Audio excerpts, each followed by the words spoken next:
കേട്ടോ കുട്ടികളെ, ഞാനൊരു കഥ പറയട്ടെ. ഞാനിന്ന് ഒരു പൂച്ചയുടെ കഥയാ പറയാൻ പോകുന്നത്. ഒരു ചെറിയ വീട്ടിൽ ഒരു ചെറിയ പൂച്ചയുണ്ടായിരുന്നു. ആ പൂച്ചയുടെ പേര് മിട്ടു എന്നായിരുന്നു.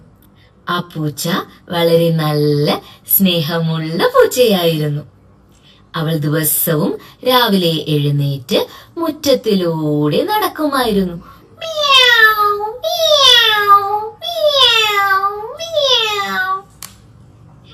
പൂവുകളെ നോക്കും, പക്ഷികളുടെ ശബ്ദം കേൾക്കും.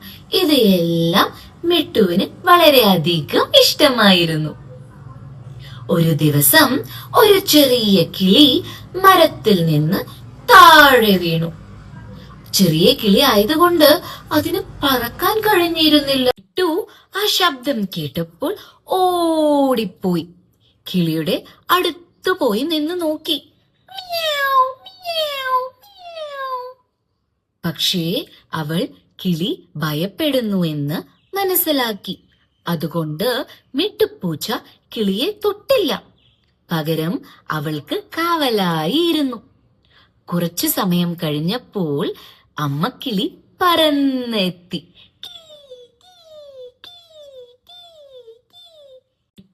അമ്മക്കിളി തന്റെ കുഞ്ഞിനെ കണ്ടപ്പോൾ വളരെയധികം സന്തോഷിച്ചു.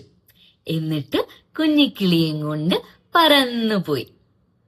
മിട്ടുപൂച്ച ഇത് കണ്ടപ്പോൾ വാലുകുലുക്കി സന്തോഷം പ്രകടിപ്പിച്ചു. എന്നിട്ട് വീട്ടിൽ ചെന്ന് പാലും കുടിച്ച് കിടന്നുറങ്ങി. ഈ കഥ എന്നെ പഠിപ്പിച്ചത് എന്താണെന്നറിയോ? ചെറിയ സഹായം വളരെ സന്തോഷം തരുമെന്ന്. ഇനി അടുത്ത വീഡിയോയിലൂടെ കാണാം.